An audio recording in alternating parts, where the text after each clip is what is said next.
Hi అండి, అందరికీ నమస్తే. I'm Kumari from Kumari's kitchen. Okay అండి, ఈరోజు వీడియోలో ఫిష్ కర్రీ చూపిస్తాను. చాలా రుచిగా ఉంటుంది. ఫిష్ ఆరోగ్యానికి కూడా చాలా మంచిదని చెప్తూ ఉంటారు కదా. సో ఫిష్ కర్రీ చేసుకున్న తర్వాత 2 అవర్స్ 3 అవర్స్ పక్కన పెట్టుకుని చల్లారిన తర్వాత వేడివేడి వైట్ రైస్లో ఈ స్పైసీ ఫిష్ కర్రీ వేసుకుని తింటే చాలా టేస్టీగా ఉంటుంది. సో ఎంతో రుచిగా ఉండే ఈ ఫిష్ కర్రీ ఎలా ప్రిపేర్ చేయాలో చూసేద్దాం. 1.5 కిలో చేప ముక్కలు తీసుకున్నాను. వాటిని ఉప్పు పసుపు వేసి నీట్గా వాష్ చేసుకుని కొద్దిగా ఉప్పు పసుపు కారం వేసుకుని ముక్కలన్నిటికీ బాగా పట్టించి ఒక పక్కన పెట్టుకున్నాను. అలాగే 6 చిన్న ఉల్లిపాయలు తీసుకున్నానండి. కొద్దిగా కొత్తిమీర, బెండకాయలు 5-6 బెండకాయలు, అలాగే 5-6 పచ్చిమిర్చి కూడా తీసుకుని నీట్గా వాష్ చేసుకుని పక్కన పెట్టుకుని రెడీగా ఉంచుకున్నాను.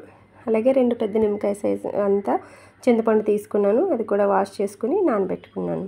సో ఆనియన్స్ మిక్సీలో వేసుకుని మెత్తగా పేస్ట్ చేసుకోవాలండి. మరీ స్మూత్గా అయితే అవసరం లేదు, కోర్స్గా పట్టుకుంటే సరిపోతుంది. ఇప్పుడు కర్రీ కుక్ చేసుకోవడానికి స్టవ్ పైన పాన్ పెట్టుకోవాలి. పాన్ పెట్టుకున్న తర్వాత ఆయిల్ వేసుకుని ఆయిల్ హీట్ అయిన తర్వాత ఆనియన్స్ పేస్ట్ వేసుకోవాలండి. సో ఆనియన్స్ పేస్ట్ వేసుకున్న తర్వాత మిక్స్ చేసుకుంటూ కింద అడుగు మాడిపోకుండా మిక్స్ చేసుకుని మధ్యలో మూత పెట్టుకుని కలుపుకుంటూ మిక్స్ చేసుకోవాలి. ఆనియన్స్లో ఉన్న పచ్చివాసన అంతా పోయే వరకు ఫ్రై చేసుకోవాలి. అలాగే కొంచెం కలర్ మారుతుంది, అంతవరకు ఫ్రై చేసుకోవాలి. తర్వాత సో ఇప్పుడు ఒక చిన్న స్పూను పసుపు వేసాను. అలాగే 2 స్పూన్స్ సాల్ట్, అలాగే 4 స్పూన్స్ రెడ్ చిల్లీ పౌడర్ వేసుకోవాలి. ఈ కర్రీలో చేపల కూరలోకి కారం కూడా కొంచెం ఎక్కువే పడుతుందండి. సో ఇప్పుడు ఆనియన్స్ ఈ పేస్ట్ అంతా మళ్ళీ ఒకసారి కలుపుకుందాము. కారం అది వేసుకున్న తర్వాత మాడిపోకుండా లో ఫ్లేమ్లో పెట్టుకుని మధ్య మధ్యలో మూత పెట్టుకుంటూ కుక్ చేసుకోవాలి. సో ఈ ఆనియన్ పేస్ట్లో ఉన్న ఆయిల్ కూడా బయటకు రిలీజ్ అయ్యేంత వరకు చక్కగా కుక్ చేసుకోవాలి. సో చక్కగా కుక్ అయిందండి. ఇప్పుడు మనం ముందుగా మ్యారినేట్ చేసుకున్నాం కదండి, ఉప్పు పసుపు కారం వేసి నీట్గా వాష్ చేసుకున్న చేపలు మ్యారినేట్ చేసుకుని పక్కన పెట్టుకున్నాం కదా, ఆ ముక్కలు మనం ప్లేస్ చేసుకుందాము. సో ముక్కలు కూడా నీట్గా ఒక ముక్క వేయకుండా సో పక్కని చక్కగా నీట్గా ప్లేస్ చేసుకోవాలి. ఎందుకంటే చేప ముక్కలు విరిగిపోతాయి కదా. సో నీట్గా ప్లేస్ చేసుకుందాం. సో చేప ముక్కలు వేసుకున్నాం కదండి. ఇప్పుడు మూత పెట్టుకుని 1 మినిట్ కుక్ చేసుకోవాలి. సో కుక్ చేసుకున్న తర్వాత మళ్ళీ కలుపుకోవాలి. యాక్చువల్గా ఫిష్ కర్రీ కలిపేటప్పుడు స్పూన్ అది పెట్టి మిక్స్ చేయకూడదు, ముక్కలు విరిగిపోయే ఛాన్సెస్ ఎక్కువ ఉంటాయి కాబట్టి సో క్లాత్ తీసుకొని పాన్ని షేక్ చేసుకుంటూ మిక్స్ చేసుకోవాలి. సో ఇప్పటి వరకు మనం కుక్ చేసుకున్న గ్రేవీ అంతా కూడా ఫిష్ ముక్కలన్నిటికీ నీట్గా పట్టేలాగా స్లోగా మిక్స్ చేసుకోవాలి. స్పూన్ అయితే యూజ్ చేయకూడదు, క్లాత్తోనే పాన్ పట్టుకుని రౌండ్గా మనం కలుపుకుంటూ అలా మిక్స్ చేసుకోవాలి, కలుపుకోవాలి. సో ఇప్పుడు ముందుగా మనం చింతపండు నానబెట్టుకున్నాం కదండి, వాష్ చేసుకొని సో గుజ్జు తీసుకుని వేసేసుకుందాం. చింతపండు పులుసు వేసుకుందాము. వేసుకున్న తర్వాత ముక్కలన్నీ కూడా ఈవెన్గా అడ్జస్ట్ చేసుకోవాలి. ఒక ముక్క పైన ఉంది, నేను ఆ ముక్క సైడ్కి వచ్చేలాగా నేను అడ్జస్ట్ చేసుకుని కుక్ చేసుకుంటున్నాను. మనం వేసిన చింతపండు పులుపు ముక్కలు ములిగేంత వరకు సరిపోకపోతే కొద్దిగా వాటర్ వేసుకొని ముక్కలు ములిగేంత వరకు పెట్టుకొని మనం కుక్ చేసుకోవచ్చు. ఇప్పుడు హై ఫ్లేమ్లో పెట్టుకొని కర్రీ కుక్ చేసుకుంటున్నాను.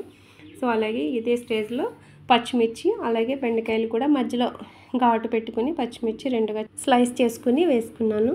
చేపల కూరలో పచ్చిమిర్చి అలాగే బెండకాయలు కూడా చాలా టేస్టీగా ఉంటుంది. సో గ్రేవీతో తింటే ఇంకా చాలా బాగుంటుంది. సో కుక్ అవుతూ ఉందండి. ఫ్లేమ్ అయితే హై ఫ్లేమ్లోనే పెట్టుకున్నాను. కర్రీ అయితే చక్కగా కుక్ అవుతుంది, స్మెల్ కూడా చాలా బాగా వస్తుంది. సో మూత పెట్టుకుని కుక్ చేసుకుందాము. సో ఇప్పుడు కర్రీ కుక్ అవుతుంది, మళ్ళీ ఒకసారి మిక్స్ చేసుకుందాం.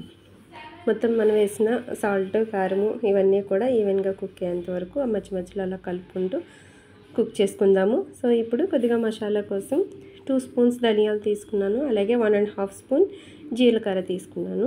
అలాగే ఒక 7-8 వెల్లుల్లి రేపలు తీసుకొని పీల్ చేసుకొని ఇవన్నీ కలిపి మిక్సీలో వేసుకుని పేస్ట్లో రెడీ చేసుకుందాము. నాకు పేస్ట్ రెడీ అయింది. సో ఇప్పుడు ఈ పేస్ట్ కర్రీలో వేసేద్దాం. ఈ ఆయిల్ కూడా పైకి వచ్చిందండి, బాగుంది. కర్రీ కుక్ అవుతుంది. ఆల్మోస్ట్ కర్రీ కుక్ అయిపోయింది. ఇంకొక 5 మినిట్స్ కుక్ అయితే సరిపోతుంది. సో కర్రీ కుక్ అవుతుంది. సో నేనైతే జీలకర్ర ధనియాలు అలాగే వెల్లుల్లి వేసాను, గరం మసాలా ఏమీ వేయలేదండి. సో మీకు కావాలి అంటే 2 ఇలాచి అలాగే 2 క్లోవ్స్ కూడా ఒక చిన్న దాల్చిన చెక్క వేసుకున్నా కూడా కొద్దిగా స్మెల్ ఫ్లేవర్ బాగుంటుంది, నచ్చితే వేసుకోవచ్చు. సో ఇప్పుడు కర్రీ కుక్ అవుతుంది. కొద్దిగా కట్ చేసుకున్న కొత్తిమీర కూడా వేసి 1 మినిట్ కుక్ చేసుకుంటే సరిపోతుందండి. కర్రీ అయితే రెడీ అయిపోయింది. స్మెల్ చాలా బాగుంది కొత్తిమీర. అలాగే నేను ఇప్పుడు లాస్ట్లో కొద్దిగా కరివేపాకు వేసాను. కొద్దిగా కరివేపాకు వేసుకుని స్టవ్ ఆఫ్ చేసేసుకుంటే కర్రీ రెడీ అయిపోతుంది. ఓకే అండి, టేస్టీ చాలా రుచిగా ఉండి చేపల కర్రీ ఎలా చేయాలో ఒకసారి చూసాం కదా. మీకు నచ్చినట్లయితే ఒకసారి ట్రై చేయండి, కామెంట్ చేయండి. ఓకే అండి, thank you for watching this video. If you like this video please like, share and subscribe.